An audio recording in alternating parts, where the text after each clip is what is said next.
नमो नमः छात्राः.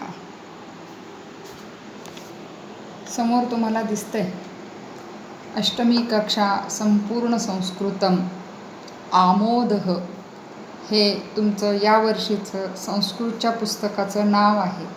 आमोदः आनंद, आनंद देणारी भाषा, संस्कृत भाषा. यावर्षी तुम्ही नवीन भाषा ही शिकणार आहात. इंग्रजी, मराठी याचबरोबर संस्कृत ही नवीन भाषा तुम्हाला यावर्षी शिकायची आहे. 5वी, 6वी, 7वीला तुम्ही हिंदी भाषा शिकलेल्या आहेत आणि यावर्षीपासून तुम्हाला संस्कृत ही नवीन भाषा शिकायची आहे. या तुमच्या पुस्तकाचं हे मुखपृष्ठ आहे. संपूर्ण संस्कृत म्हणजे पुढे 9वी 10वीला 100 मार्काचं संस्कृत आणि 8वीला तुम्हाला आत्ता आहे ते पण 100 मार्काचं संस्कृत. पण फक्त परीक्षा जी असते ती तुमची लेखी परीक्षा आणि आकारिक मूल्यमापन असं जसं 7वीला होतं तसंच 8वीला. तर संपूर्ण संस्कृत आपल्याला अभ्यासायचं आहे. त्याचं हे मुखपृष्ठ. यानंतर इथे जे आहे हे तुमचं मलपृष्ठ म्हणजे शेवटचं जे पृष्ठ असतं की नाही ते. सॉरी, एक मिनिट. आपल्याला हे याचाच भाग आहे तो तुमचा काय म्हणाल तुम्ही त्याला, मुखपृष्ठाचाच भाग आहे. त्याच्यावरती तुम्हाला हे संस्कृतमधल्या वेगवेगळ्या पुस्तकांची नावं लिहिलेली दिसत आहेत. हितोपदेश, रघुवंशम, आयुर्वेद, पंचतंत्र अशी संस्कृतमधली खूप गाजलेली ही सगळी पुस्तकं आहेत. त्याची नावं तुम्हाला ही दिसतात आणि अशा सगळ्या पुस्तकांमधल्या वेगवेगळ्या गोष्टींचा म्हणूयात, वेगवेगळ्या भागांचा म्हणूयात, छोट्या छोट्या गोष्टी रूपाने ज्या तुमच्या पुस्तकामध्ये दिलेल्या आहेत त्याच्यातल्या वेगवेगळ्या गोष्टी तुम्हाला अभ्यासायच्यात. त्यापैकी हितोपदेश, पंचतंत्र हे तुम्ही तर लहानपणापासून याच्यातल्या मराठीतून छोट्या छोट्या गोष्टी वाचलेल्या आहेत. मुळात त्या संस्कृतमधल्या आहेत पण तुम्ही मराठीमध्ये त्या वाचलेल्या आहेत. त्यानंतर आयुर्वेद हा इथे जो आहे हा आपला प्राचीन वैद्यकीय ग्रंथ आहे. त्याच्यामध्ये सगळं प्राचीन वैद्यकीय ज्ञान आपल्याला लपलेलं दिसून येतं. त्यानंतर पुढे जे तुम्हाला चित्र दिसतंय तर हे मात्र तुमचं मलपृष्ठ म्हणजे मागील पृष्ठ आहे. अर्थात त्याच्यावरती सुद्धा वेगवेगळे संस्कृतमधले शब्द ज्याच्यामुळं संस्कृतचं आपल्याला पटकन हे संस्कृतमधले असं कळतं असे शब्द दिले. सुभाषित बघा, सुभाषित हा खास संस्कृतचा ठेवा आहे. सुभाषित कशातली तर ती संस्कृतमधली. अशी ही तुम्हाला काय अर्थात सुभाषित म्हणजे काय वगैरे हळूहळू कळेल या सगळ्या गोष्टी, पण संस्कृतमध्ये असतात ही सुभाषितं. त्यानंतर अजून इथे परत तुम्हाला नाव दिसतंय पहा, अमरकोश. तर हा अमरकोश हा सुद्धा संस्कृतचाच एक वैशिष्ट्य आहे.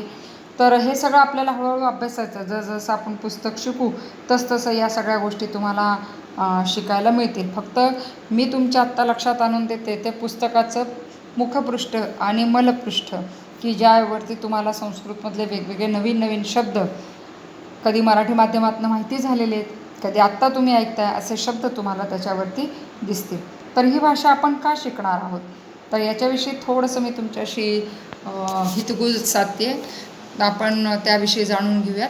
तुम्हाला सगळ्यांना माहिती आहे की संस्कृत ही एक प्राचीन भाषा आहे. किती प्राचीन तर तिला संस्कृतला सर्व भारतीय भाषांची जननी म्हटलं जातं. सर्व भारतीय भाषा या संस्कृतोद्भव भाषा आहेत. म्हणजे आपली मराठी, हिंदी या भाषांची निर्मिती ही संस्कृतपासून झालेली आहे. म्हणून संस्कृत मराठी जर आपली आई आहे तर संस्कृत आपली आजी आहे. अशी ही संस्कृत ही भारतातील बहुतांश सर्व भारतीय भाषांची ती जननी म्हटलं जातं. त्यामुळे जरी ती प्राचीन भाषा आहे तरीसुद्धा आपल्याला परिचयाची वाटणार आहे. का? कारण मराठीमध्ये संस्कृतमधले अनेक शब्द आपल्याला ऐकलेले वाटतील. जेव्हा तुम्ही आता संस्कृत शिकाल हळूहळू तसं तुमच्या लक्षात येईल ते की अरेच्या हा शब्द मला माहिती आहे, अरेच्या तो शब्द मला माहिती आहे. त्यामुळे जरी ती प्राचीन भाषा आहे तरी इथे तुम्हाला लिहिलेलं दिसतंय की ती घराघरांमध्ये बोलली जाते. भाषा म्हणून जरी ती बोलली गेली नाही तरी त्यातले शब्द आपल्या ओळखीचे आहेत म्हणून ती आपल्याला परिचयाची वाटते. आता भारतामध्ये असे काही शहरं आहेत किंवा अशी काही गावं आहेत की ज्याच्यामध्ये संस्कृत ही अजूनही बोलीभाषा म्हणून ओळखली जाते. तिथे अगदी दूधवाला भैयापासून ते उच्च शिक्षित लोकांपर्यंत सगळेजण संस्कृतमध्येच संभाषण करतात. अशीही काही गावं आपल्या भारतामध्ये आहेत. जरी ती प्राचीन भाषा आहे तरी तिच्यावरती आता परत एकदा संशोधन केलं जातं आणि संगणकासाठी, कशासाठी तर संगणकासाठी ही अतिशय योग्य भाषा आहे असं म्हणून तिचा आता दुहेरी उपयोग होतो. एक तर ती प्राचीन भाषा आहेच आहे आणि संगणकासाठी म्हणून ती योग्य अशी आधुनिक भाषा म्हणून सुद्धा तिच्याकडे बघितलं जातं. त्याच्यामुळं आपल्याला उलट या सगळ्याचा खूप अभिमान वाटला पाहिजे की संस्कृत ही आपली भारताची भाषा आहे, आपली भाषा आहे आणि संगणक या आधुनिक युगासाठी सुद्धा ती उपयोगी आहे. त्यामुळं बघा तुम्ही की पुढे जाऊन संस्कृत जाणणारे आणि संगणक जाणणारे, कम्प्युटर जाणणारे असे दोन्हीही माहिती असणारे लोक भारतामध्येच विपुल प्रमाणामध्ये आणणार आहेत आणि त्यांचं भवितव्य अतिशय उज्ज्वल असणार आहे. त्यामुळं संस्कृत शिकण्याची जी एक सुवर्णसंधी आपल्याला प्राप्त झालेली आहे त्याचा आपण अतिशय लाभ करून घेतला पाहिजे, कारण आपल्याला भवितव्यामध्ये, आपल्या भविष्यामध्ये या सगळ्याचा निश्चितपणे उपयोग होणार आहे. बघा ना तुम्ही आता की संस्कृतमध्ये लहानपणापासून आपण घरी वेगवेगळे श्लोक म्हणतो. आता तुम्हाला सगळ्यांना माहिती असणारा श्लोक मी सांगणार आहे बघा. वक्रतुंड महाकाय सूर्यकोटी समप्रभ निर्विघ्नं कुरु मे देव सर्व कार्येषु सर्वदा. लहानपणापासून घराघरामध्ये हा श्लोक म्हटला जातो. ऐकलाय तुम्ही सगळ्यांनी. संस्कृतमध्ये आहे तो. शुभम करोति कल्याणम आरोग्यम धनसंपदा शत्रुबुद्धी विनाशाय दीपज्योती नमस्तुते. सायंकाळी शुभम करोति म्हटलं जातं. संस्कृतमधला श्लोक आहे. त्यानंतर वेगवेगळं तुम्ही पठण लहानपणापासून करता. प्रणम्य शिरसा देवम गौरीपुत्रम विनायकम किंवा गीतेचा अध्याय म्हणा. शाळांमध्ये 15वा अध्याय 12वा अध्याय म्हटला जातो. संस्कृतमध्ये आहे ते. वेगवेगळ्या काय म्हणणार तुम्ही त्याला, ज्या संस्था असतात या संस्थांची बोधवाक्य संस्कृतमध्ये असतात. आपल्या भारताचं बोधवाक्य सत्यमेव जयते लहानपणापासून तुम्ही ऐकलेले संस्कृतमध्ये आहे. आपल्या शाळेचं बोधवाक्य हे सुद्धा संस्कृतमध्ये आहे. तुम्ही शाळेच्या मुख्य गेटने आतमध्ये ऑफिसकडे आलात की तुम्हाला तिथे श्रद्धावान लभते ज्ञानम हे बोधवाक्य लिहिलेलं दिसेल.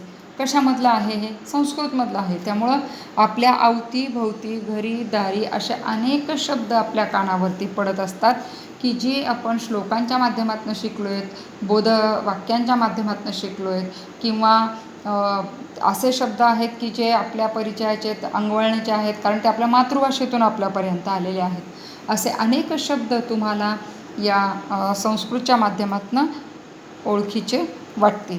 आता इथे तुम्हाला अजून एक लिहिलेलं दिसते पहा की श्लोक, सुभाषितं, वक्तृत्व स्पर्धा, निबंध स्पर्धा. आता म्हणजे काय तर मगाशी तुम्हाला मी चित्रात दाखवलं होतं पहा सुभाषितं. संस्कृतचा ठेवा येतो.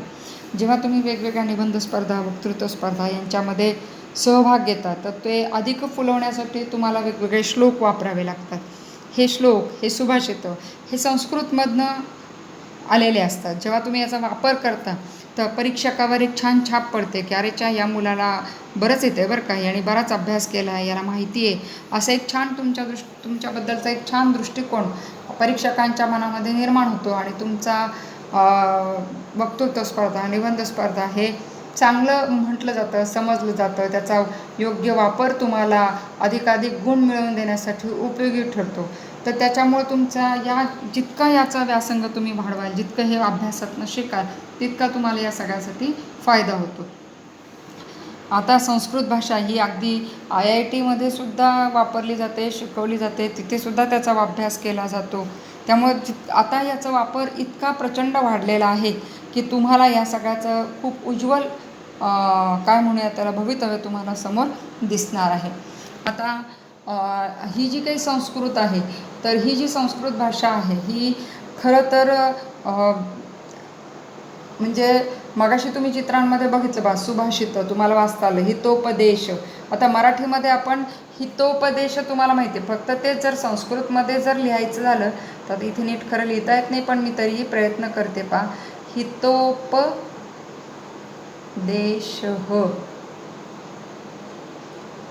हा संस्कृत शब्द झाला, येते लक्षात? हितोपदेश हे दोन विसर्ग आहेत. तर तुम्हाला हे संस्कृत हे वाचता येते. हे दोन विसर्ग जे दिसते तुम्हाला, ते तुम्हाला विसर्ग म्हणून माहिती आहे, फक्त त्याचा उच्चार कसा करायचा ते आता हळूहळू तुम्ही शिकाल.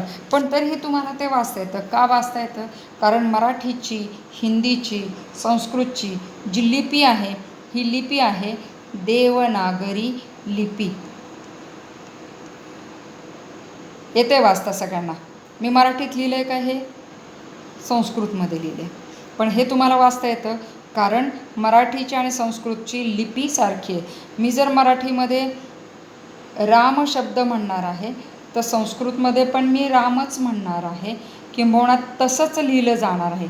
वेगळे पण काय असणार आहे तर राम हा संस्कृतचा एक प्रॉपर शब्द झाला. येते लक्षात? अशा पद्धतीने त्याची लिपी सारखी असल्यामुळे तुम्हाला वाचायला त्रास होणार नाही. इंग्रजीचं कसं असतं, इंग्रजीमध्ये जर मी राम शब्द असा मी मराठीमध्ये किंवा संस्कृतमध्ये मी राम लिहिणार तर इंग्रजीमध्ये मी काय लिहिणार आहे तर राम लिहिणार आहे. येते लक्षात? मग ही लिपी वेगळी आहे, ही लिपी वेगळी आहे, म्हणून इंग्रजी पूर्ण वेगळं वाटतं, पण संस्कृत आपल्याला मराठीसारखंच वाटतं, भासतं. येते लक्षात? आता मी इथे संस्कृतमध्ये माझा परिचय करून देणार आहे. बघा तुम्हाला कळतो आहे का? तुम्ही म्हणाल की अजून तर आमचा पहिलाच आहे हा, म्हणजे या व्हिडिओच्या माध्यमातून तुम्ही मला पहिल्यांदाच ऐकताय, बघत तर नाहीच आहात, ऐकताय. आणि मग अशा वेळेस मी लगेच तुमच्याशी असं संस्कृतमध्ये बोलावं का? तर बोलते आहे मी माझा स्वतःचा परिचय करून देते. कळतो आहे का? बघा, मला अशी खात्री आहे की मी जे बोलेल ते तुम्हाला नक्की समजेल. जरी तुम्हाला ते बोलता आलं नाही तरी तुम्हाला ते समजणार नक्कीच आहे. तर मग ऐका आधी मी काय सांगते, मग आपण परत बोलूयात. अहम मम परिचयं करोमि. पश्यतु. मम नाम संध्या. अहम तात्यासाहेब माध्यमिक विद्यालयं गच्छामि. तत्र अहम आङ्ग्लभाषां तथा संस्कृतभाषां पाठयामि. अहम तात्यासाहेब सामंत माध्यमिकविद्यालये अध्यापिका अस्मि. अहम चालिसगाव नगरे वसामि. अहम 5 उत्तिष्ठामि. 11:30 पाठशालाम् आगच्छामि. 6 गृहं पुनर्गच्छामि. मह्यं संस्कृतभाषा अतीव रोचते. मह्यम् आम्रफलम् अतीव रोचते. कळालं का मी काय सांगितलं ते? पुन्हा एकवारं कथयामि. मम नाम संध्या. अहम अध्यापिका. अहम तात्यासाहेब सामंत माध्यमिक विद्यालयं गच्छामि. तत्र अहम आङ्ग्लभाषा इंग्रजी तथा संस्कृतभाषां पाठयामि. अहम चालिसगाव नगरे वसामि. अहम 5 उत्तिष्ठामि. 11:30 पाठशालाम् आगच्छामि. पुनः 6 गृहं गच्छामि. मह्यं संस्कृतभाषाम् अतीव रोचते. मह्यम् आम्रफलम् अतीव रोचते. किती कळालं याच्यातलं? बघा, काही शब्द कळणार नाहीत, मान्य आहे मला, कारण भाषा नवीन आहे, पण तरीही साधारणतः पहा ना तुम्ही, अहम चाळीसगाव नगरे वसामी, तर साधारणपणे तुम्ही अर्थ लावू शकता की मी चाळीसगावमध्ये राहते. येते लक्षात? अशा पद्धतीने आहे. तर नेमकी आता अजून याच्याबद्दलमध्ये आपल्याला काय शिकायचं आहे, काय नाही, हळूहळू आता आपल्याला संस्कृत शिकायला सुरुवात केली आपण. हा आपला आजचा पहिला व्हिडिओ आहे. असंच दररोज थोडं थोडं थोडं संस्कृत मी तुम्हाला सांगेल आणि हळूहळू तुम्ही ते सगळं शिकणार. तर तुम्हाला कळालंच असेल, मी तुम्हाला संस्कृत शिकवणार आहे आणि माझं नाव आहे संध्या दर्प. तर भवतु छात्राः, पुनर्मिलामः. तावत् शुभं भवतु.